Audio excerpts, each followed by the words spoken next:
I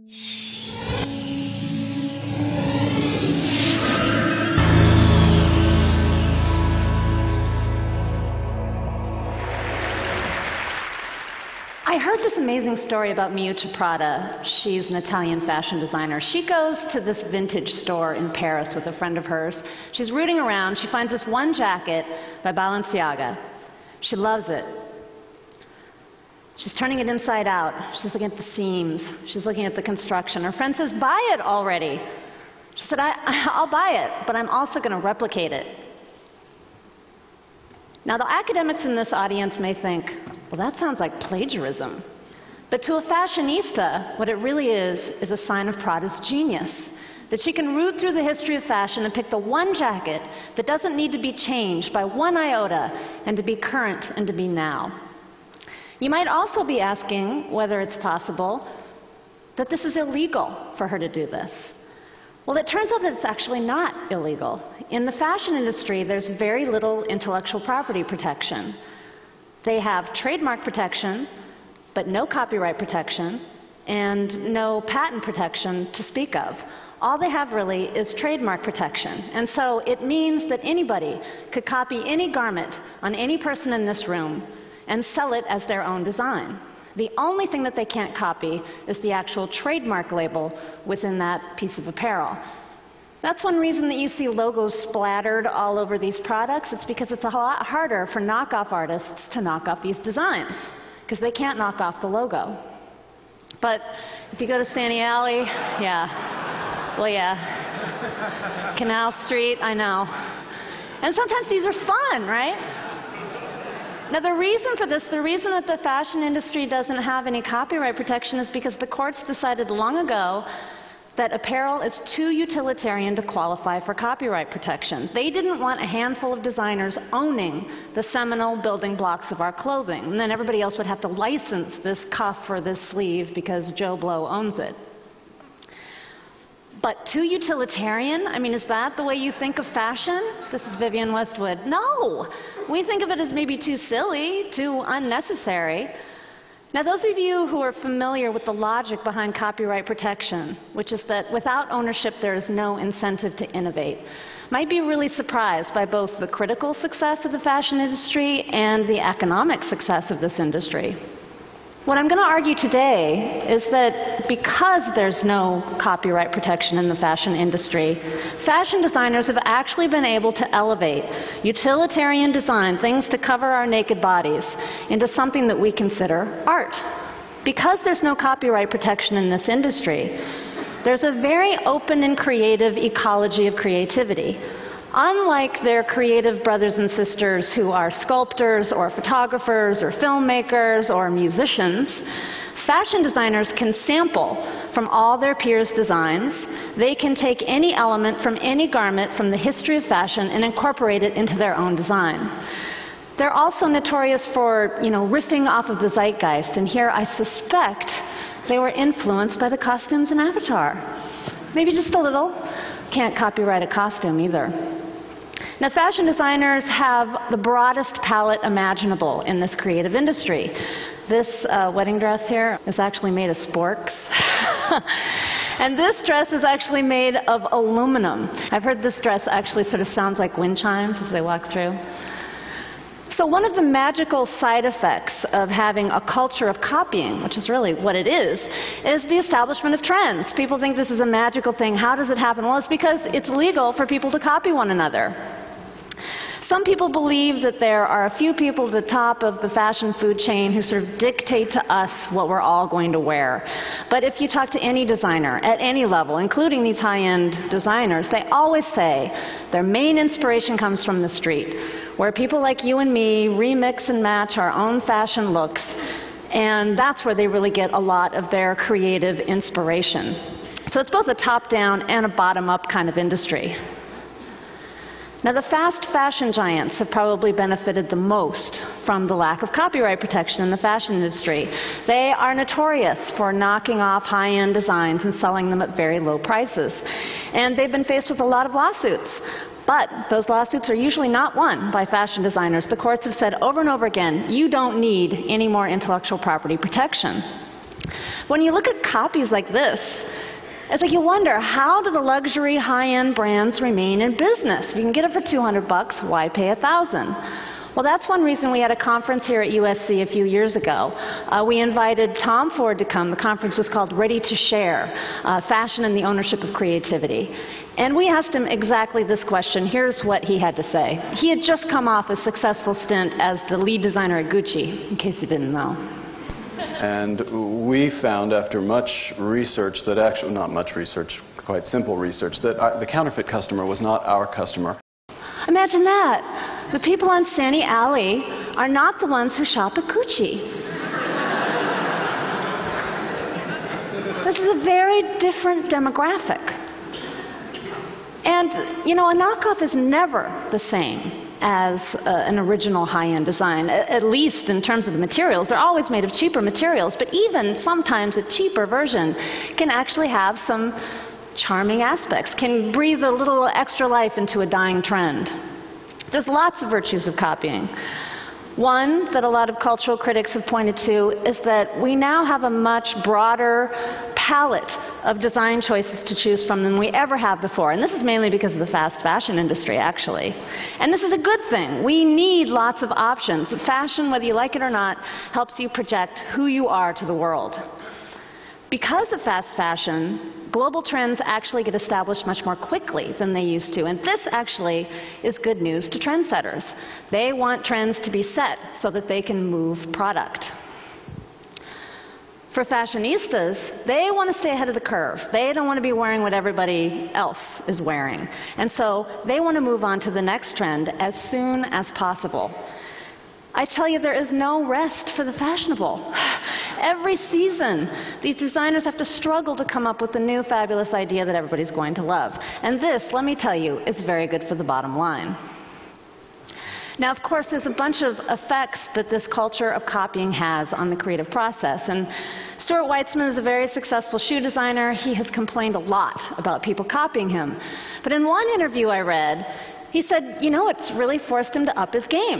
He had to come up with new ideas, new things that would be hard to copy. He came up with this Bowden wedge heel that has to be made out of steel or titanium. If you make it from some sort of cheaper material, it'll actually crack in two. It forced him to be a little more innovative. And that actually reminded me of jazz great Charlie Parker. I don't know if you've heard this anecdote, but I have. He said that one of the reasons he invented bebop was that he was pretty sure that white musicians wouldn't be able to replicate the sound. He wanted to make it too difficult to copy. And that's what fashion designers are doing all the time. They're trying to put together a signature look, an aesthetic that reflects who they are. When people knock it off, everybody knows because they've put that look out on the runway, and it's a coherent aesthetic. Oh, I love these Gallianos. Okay, we'll move on. This is not unlike the world of comedy. I don't know if you know that jokes also can't be copyright protected. So when one-liners were really popular, everybody stole them from one another. But now we have a different kind of comic. They develop a persona, a signature style, much like fashion designers. And their jokes, much like the fashion designs by a fashion designer, really only work within that aesthetic. If somebody steals the joke from Larry David, for instance, it's not as funny. Now, the other thing that fashion designers have done to survive in this culture of copying is they've learned how to copy themselves. They knock themselves off. They make deals with the fast fashion giants, and they come up with a way to sell their product to a whole new demographic, the Santee Alley demographic. Now, some fashion designers will say, it's only in the United States that we don't have any respect. In other countries, there is protection for our artful designs. But if you take a look at the two other biggest markets in the world, it turns out that the protection that's offered is really ineffectual. In Japan, for instance, which I think is the third largest market, they have a design law. It protects apparel. But the novelty standard is so high, you have to prove that your garment has never existed before. It's totally unique. And that's sort of like the novelty standard for a US patent, which fashion designers never get, rarely get here in the States. In the European Union, they went in the other direction. Very low novelty standard. Anybody can register anything.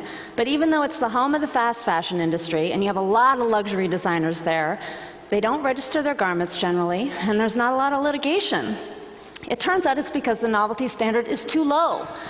A person can come in and take somebody else's gown, cut off 3 inches from the bottom, go to the EU and register it as a new original design. So that does not stop the knockoff artists. If you look at the registry, actually, a lot of the registered things in the ER are Nike t-shirts that are almost identical to one another. But this has not stopped Diane von Furstenberg. She is the head of the Council of Fashion Designers of America, and she has told her constituency that she is going to get copyright protection for fashion designs. The retailers have kind of quashed this notion, though. I don't think the legislation is going anywhere because they realized it is so hard to tell the difference between a pirated design and something that's just part of a global trend. Who owns a look? That is a very difficult question to answer. It takes lots of lawyers and lots of court time, and the retailers decided that would be way too expensive. You know, it's not just the fashion industry that doesn't have copyright protection. There's a bunch of other industries that don't have copyright protection, including the food industry. You cannot copyright a recipe because it's a set of instructions, it's fact. And you cannot copyright the look and feel of even the most unique dish. Same with automobiles. It doesn't matter how wacky they look or how cool they look. You cannot copyright the sculptural design. It's a utilitarian article, that's why. Same with furniture. Even, it's too utilitarian. Magic tricks, I think they're like instructions, sort of like recipes, no copyright protection. Hairdos, no copyright protection. Open source software, these guys decided they didn't want copyright protection. They thought it'd be more innovative without it. It's really hard to get copyright for databases. Tattoo artists, they don't want it. It's not cool. They share their designs. Jokes, no copyright protection. Fireworks displays. The rules of games. The smell of perfume, no. And some of these industries may seem sort of marginal to you, but these are the gross sales for low IP industries, industries with very little copyright protection, and there's the gross sales of films and books. It ain't pretty. So you talk to people in the fashion industry and they're like, shh. Don't tell anybody we can actually steal from each other's designs. It's embarrassing. But you know what? It's revolutionary. And it's a model that a lot of other industries, like the ones we just saw with the really small bars, they might have to think about this. Because right now, those industries with a lot of copyright protection are operating in an atmosphere where it's as if they don't have any protection.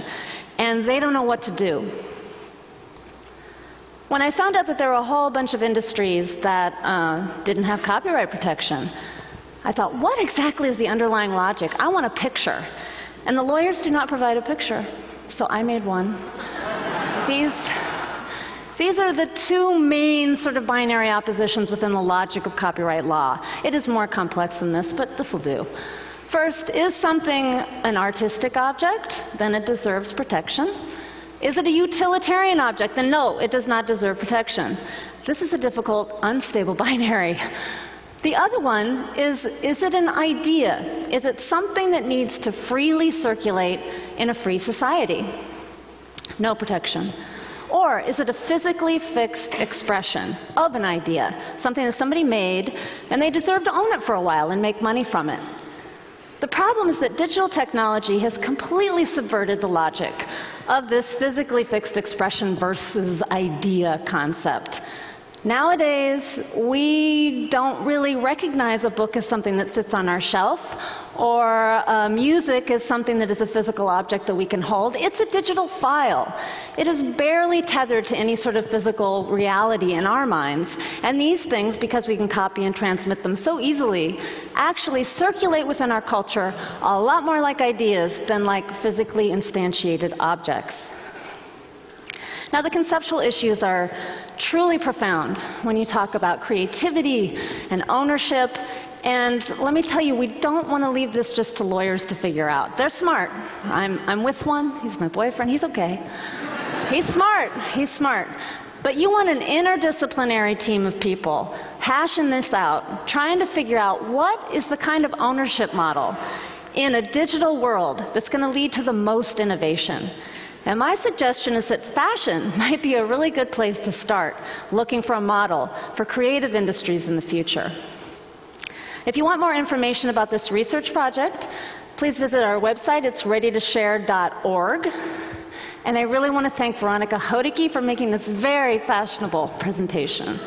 Thank you so much.